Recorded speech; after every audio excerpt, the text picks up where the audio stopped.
Assalamualaikum warahmatullahi wabarakatuh. Perkenalkan, nama saya Salsabila Hanaya Putri dengan NIM 22002145 dari Prodi Administrasi Pendidikan. Baiklah, pada kali ini saya akan membahas tentang konsep dasar, fungsi, dan jenis komunikasi dalam organisasi. Konsep dasar komunikasi dalam organisasi. Apa itu komunikasi? Komunikasi berasal dari bahasa Latin yaitu communicare yang artinya memberitahukan, sedangkan dalam bahasa Inggris disebut dengan communication yang artinya proses pertukaran informasi, ide, gagasan dari seseorang yang memiliki informasi kepada seseorang yang menerima informasi. Jadi secara sederhananya komunikasi itu adalah suatu proses pertukaran informasi dari seseorang kepada orang lain. Jadi dalam kehidupan ini kita tidak bisa terlepas dari yang namanya komunikasi. Komunikasi itu menjadi nafas dari keberlangsungannya sebuah organisasi. Apa itu organisasi? Organisasi adalah sekelompok orang yang saling bekerja sama untuk mencapai suatu tujuan, baik itu tujuan individu maupun tujuan bersama. Sedangkan menurut Van Diner, organisasi adalah sekelompok orang yang saling bergantung antara satu sama lain untuk mencapai tujuan. Komunikasi organisasi merupakan suatu jaringan komunikasi antar manusia yang saling bergantung antara satu sama lainnya dalam konteks organisasi. Komunikasi dalam organisasi merupakan proses komunikasi yang terjadi dalam suatu organisasi yang bertujuan untuk saling bekerja sama untuk mencapai suatu tujuan. Suatu organisasi tidak akan dapat berjalan tanpa adanya suatu komunikasi. Nah, hal inilah yang menyebabkan yang melatar belakangi adanya studi mengenai komunikasi organisasi. Adapun unsur-unsur yang terdapat dalam komunikasi yaitu komunikator, si pengirim pesan yang memiliki informasi dan yang akan menyampaikan informasi tersebut ke si penerima pesan. Kemudian yang kedua adalah si penerima pesan, orang yang akan menerima informasi atau pesan dari si pengirim pesan. Kemudian yang ketiga adalah informasi atau pesan yang akan disampaikan. Kemudian yang keempat adalah media atau saluran yang akan dipakai untuk menyampaikan pesan. Kemudian gangguan, yaitu hambatan yang terjadi saat penyampaian pesan terjadi. Kemudian unsur-unsur yang selanjutnya adalah umpan balik atau feedback dari si penerima pesan. Bagaimana reaksi si penerima pesan setelah menerima pesan yang disampaikan oleh si pemberi pesan. Komunikasi sendiri ditujukan untuk membangun sikap, pengetahuan, pendapat, dan tingkah laku dalam rangka mengubah pikiran, wawasan, paradigma informasi, sehingga ada efek tertentu. Dalam kehidupan ini, kita tidak bisa terlepas dari yang namanya komunikasi. Bahkan, tangis dari seorang bayi pun memiliki arti dan fungsi tersendiri. Misalnya, tangisnya untuk meminta makan, tangisnya untuk mengantuk, dan lain-lain sebagainya yang hanya dapat dimengerti oleh orang tua si bayi. Kemudian, apa fungsi komunikasi dalam organisasi itu?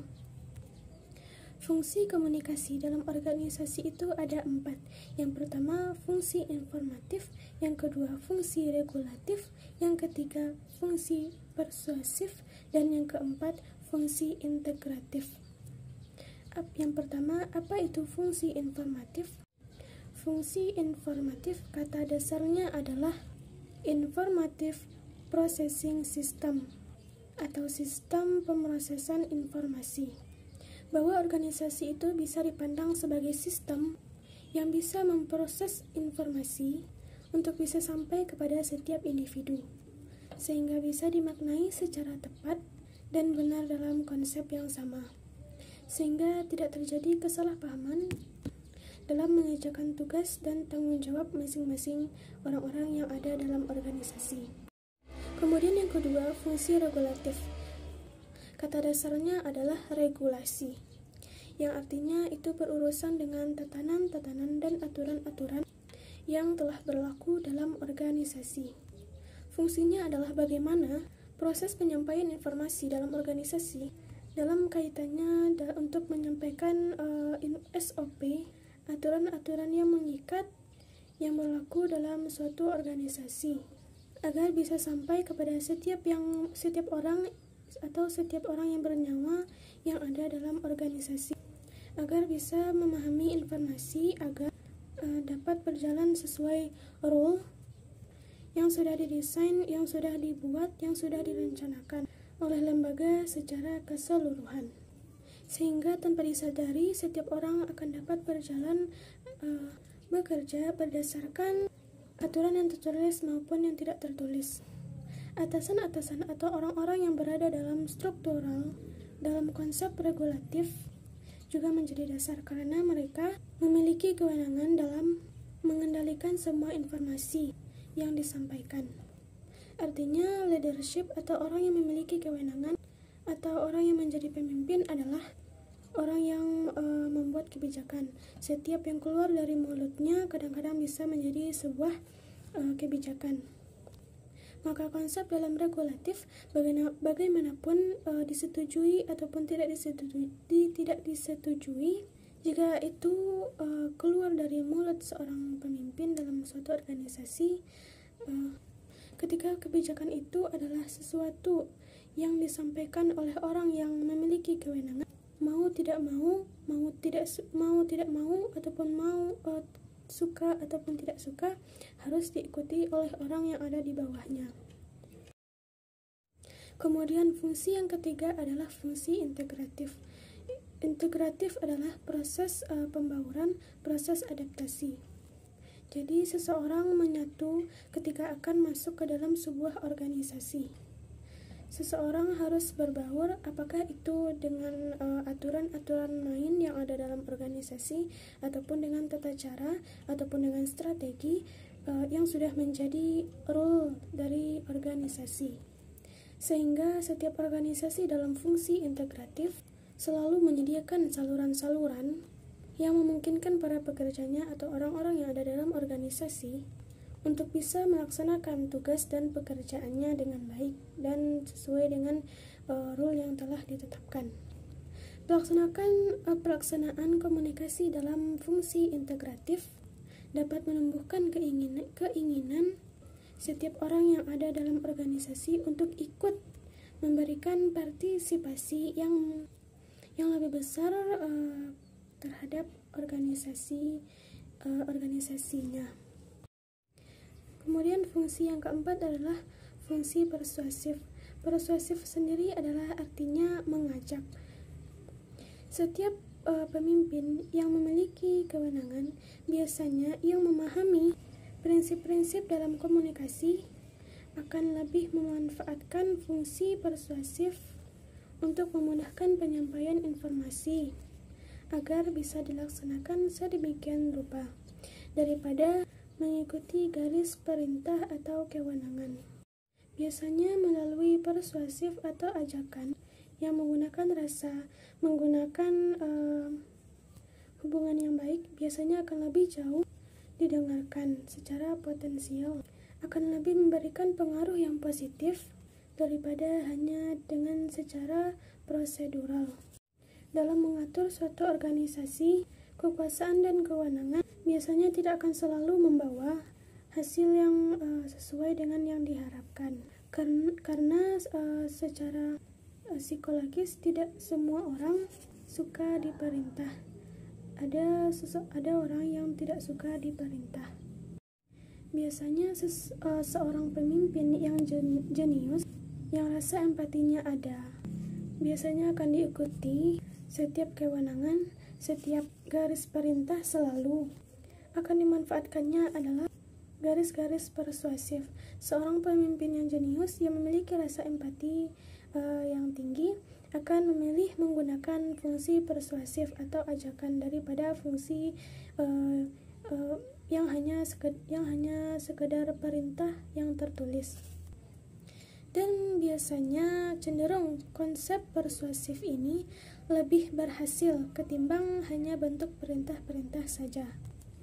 Karena dengan berkomunikasi secara langsung akan adanya pendekatan-pendekatan emosional yang dilakukan oleh seorang pemimpin kepada para bawahannya. Dan inilah yang dikenal dengan pimpinan atau orang-orang yang menggunakan style atau gaya demokrasi, atau lebih berat kepada pemimpin-pemimpin yang karismatik. Pemimpin ini atau mereka akan jauh lebih dihargai, lebih dihormati, dan lebih diikuti. Dan personalitinya bahkan tongkrongannya sebagai seorang pemimpin akan jauh lebih dihargai dan dihormati tanpa diminta oleh para karyawannya. Seorang pemimpin itu akan jauh lebih dihargai dan dihormati, dan perintahnya akan lebih didengarkan dan diikuti oleh para bawahannya tanpa diminta. Kemudian yang selanjutnya adalah bagaimana gaya dari seorang pemimpin yang memiliki pengaruh yang tinggi, yang berpengaruh terhadap alur jalannya suatu pesan ataupun informasi yang ada dalam organisasi. Karena suatu komunikasi itu tidak hanya sekedar proses penyampaian informasi ataupun pesan. Lebih jauh daripada itu, untuk organisasi, komunikasi adalah bagaimana manifestasi penerimaan setiap orang yang ada di dalam organisasi atas pesan atau informasi yang disampaikan, yang kemudian lahir dalam bentuk tanggung jawab yang dilaksanakan dalam bentuk produktivitas kerja yang lebih baik, yang sesuai dengan aturan-aturan yang ditetapkan oleh organisasinya. Adapun gaya ataupun style dalam menyampaikan informasi dari seorang pemimpin itu, yang pertama adalah the controlling style.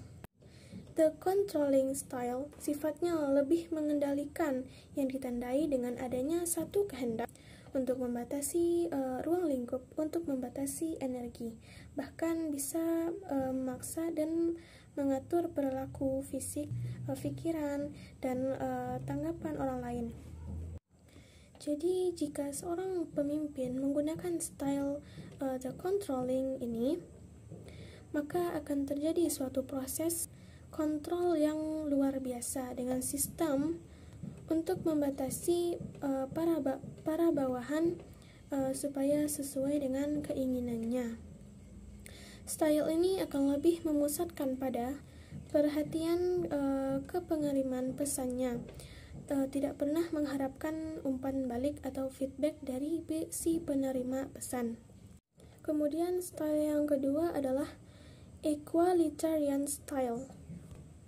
Aspek penting dalam style ini ditandai dengan landasan atau adanya landasan kesamaan equalitarian. Jadi menganggap sama porsinya, sama levelnya. Biasanya komunikasi ini dilakukan secara terbuka, mengungkapkan gagasan secara santai dan rileks. Biasanya style ini lebih memudahkan dalam berkomunikasi dan menyampaikan informasi dalam organisasi, dan juga lebih efektif dalam memelihara empati dan kerjasama antar anggota yang ada dalam organisasi. Kemudian style yang ketiga yaitu the structuring style. Memanfaatkan pesan-pesan verbal secara tertulis maupun tidak tertulis guna memantapkan perintah yang harus dilaksanakan, penjadwalan tugas yang benar pekerjaan, serta segala sesuatu yang sesuai dengan struktur yang ada dalam organisasi. Dalam style ini, pesan yang muncul akan lebih terarah pada garis kewenangan yang dilaksanakan. Semua struktur organisasi yang dilakukan. Pesan yang muncul dalam style ini akan lebih terarah pada garis kewenangan yang dilaksanakan dalam organisasi. Kemudian style yang keempat yaitu the dynamic style. Biasanya style ini cenderung lebih agresif karena si pemberi pesan, si sumber pesan ataupun informasi, atau si leader biasanya memahami bahwa pekerja orientasinya pada garis perintahnya. Mereka lebih agresif untuk melihat bagaimana pengirim pesan memahami bahwa lingkup pekerjaannya orientasinya adalah pada tindakan ataupun perilaku. Kemudian style yang kelima adalah religiousing style, yang mana style ini adalah kesediaan seseorang untuk menerima kritikan ataupun saran dari orang lain, baik itu dari luar organisasinya maupun dari bawahannya yang ada dalam organisasi. Style ini lebih menerima kritikan ataupun saran dari orang lain daripada memberikan garis perintah kepada para anggota yang ada dalam organisasinya. Kemudian style yang keenam adalah the withdrawal style, yang mana gaya ataupun style ini tidak layak untuk dipakai dalam komunikasi organisasi, karena gaya ini hampir sempurna untuk dijauhi. Karena akibat yang ditimbulkan dari menggunakan style ini adalah lemahnya tindak komunikasi. Contohnya seperti seorang leader atau seorang pemimpin mengatakan kepada para anggota ataupun bawahannya bahwa saya tidak ingin terlibat dalam hal ini. Dalam hal ini maksudnya adalah ketika terjadi suatu masalah dalam organisasi. Nah, secara tidak langsung seorang pemimpin atau seorang leader ini berusaha untuk melepaskan diri dari tanggung jawabnya, berusaha untuk tidak peduli terhadap hal tersebut dan lepas tangan dari tanggung jawabnya. Selanjutnya adalah karakteristik yang ada dalam sebuah organisasi. Yang pertama, suatu organisasi baru disebut dengan organisasi ketika muncul karakteristik pembagian tugas dan tanggung jawab yang benar dan jelas. Kemudian karakteristik yang kedua, adanya pusat kekuasaan atau biasa yang disebut dengan struktur organisasi, adanya pimpinan dan para bawahan. Kemudian yang ketiga, satu kumpulan disebut organisasi ketika karakteristik substansi sumber daya manusia, adanya ketergantungan dari yang paling atas ke yang paling bawah, adanya ketergantungan dari seorang pemimpin kepada para anggota yang ada di bawahnya, adanya nilai manfaat atau ketergantungan setiap orang atas pekerjaannya yang dilakukan oleh orang lain, kemudian adanya interaksi yang berulang-ulang dalam organisasi. Kemudian tipe-tipe dalam organisasi. Soal aliran-aliran informasi ataupun message yang ada dalam sebuah organisasi, paling tidak harus ada beberapa hal yang harus dipahami. Yang pertama, aliran komunikasi di organisasi jenis apapun adalah suatu proses dinamik dalam mengantarkan pesan-pesan kerja secara tetap dan berkesinambungan, dan biasanya diciptakan atau didesain dan berkembang dalam sebuah organisasi. Jadi, suatu pesan itu dimanfaatkan seluas-luasnya untuk keberhasilan organisasinya itu. Maka dengan begitu, harus begitu jelas komunikasi yang terjadi dalam organisasi, sehingga manifestasi yang ditangkap oleh setiap individu yang ada di dalam organisasi tersebut menjadi sama, sehingga dijadikan sebagai role dalam melaksanakan tatanan kerjaan ataupun tanggung jawab masing-masing. Aliran komunikasi organisasi cenderung memiliki fungsi untuk mengetahui bagaimana suatu informasi terdistribusikan ke semua anggota organisasi pada level dan garis manapun. Bagaimana pola-pola distribusinya, orang-orang yang terlibat dalam proses penyebaran informasi itu, dan bagaimana pada akhirnya umpan balik ataupun feedback atau penerimaan dari informasi yang disampaikan. Apakah sudah berada dalam role ataupun kapabilitas yang sama dalam organisasi dalam organisasi tersebut. Kemudian suatu aliran organisasi memberikan dampak dan pengaruh terhadap efektivitas organisasi, baik kaitannya dalam hal hubungan-hubungan personal ataupun dalam pelaksanaan dan pencapaian tujuan organisasi. Memberikan pengaruh terhadap hubungan tiap individu yang ada dalam organisasi. Dexko pada tahun 1964 berkata tentang berkaitan dengan aliran informasi ataupun penyebaran pesan dalam setiap lembaga atau informasi dalam organisasi itu terdapat 3 cara aliran atau sifat aliran informasi. Yang pertama, aliran itu serentak adalah proses penyebaran informasi yang disampaikan secara bersamaan dalam waktu tertentu dengan objek sasaran yang lebih daripada satu ruang. Bukan proses diadik itu bentuknya bisa berupa memo, rapat, dan lain-lain. Keuntungan dari aliran ini adalah lebih cepat, lebih mudah untuk diakses daripada setiap orang yang mendapatkannya, setiap orang sasaran yang ingin dicapai. Jadi informasi yang disampaikan itu adalah lebih cepat dan lebih mudah untuk disampaikan kepada setiap orang yang ada yang menjadi sasarannya. Ada keuntungan, ada pula kerugiannya. Nah, kerugian dalam aliran ini adalah tidak dapat untuk menyampaikan ataupun menyebarkan informasi yang sifatnya rahasia, karena setiap individu yang ada dalam organisasi itu akan langsung dapat mengetahui informasi yang disampaikan. Dan biasanya untuk menyampaikan sebuah informasi yang bersifat rahasia, maka jarang dengan menggunakan aliran ini. Yang kedua adalah aliran berurutan, yaitu proses penyampaian ataupun penyebaran informasi yang ada dalam organisasi secara diadik. Artinya, bentuk komunikasi yang utama adalah dengan pola siapa berbicara kepada siapa, siapa pemberi informasi, dan siapa penerima informasi, untuk apa dan informasi apa yang akan disampaikan. Dan informasi yang disampaikan itu adalah secara berurutan, secara tidak bersamaan. Nah, informasi yang disampaikan itu secara berurutan, bagian per bagian. Nah, bentuk aliran ini cenderung antar personal. Dan biasanya informasi yang disampaikan ini bisa informasi yang bersifat rahasia.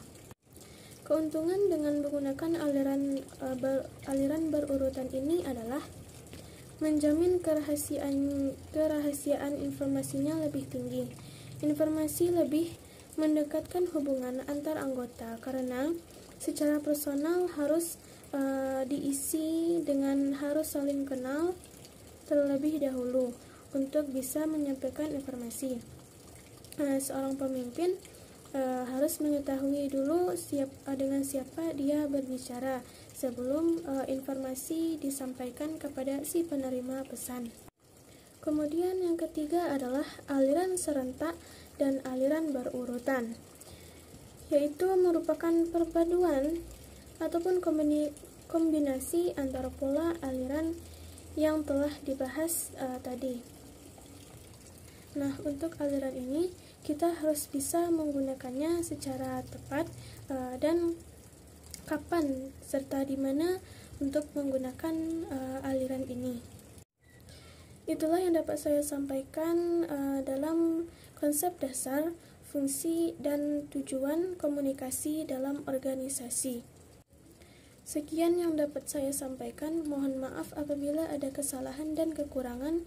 Saya akhiri dengan wabillahi taufiq wal hidayah. Wassalamualaikum warahmatullahi wabarakatuh.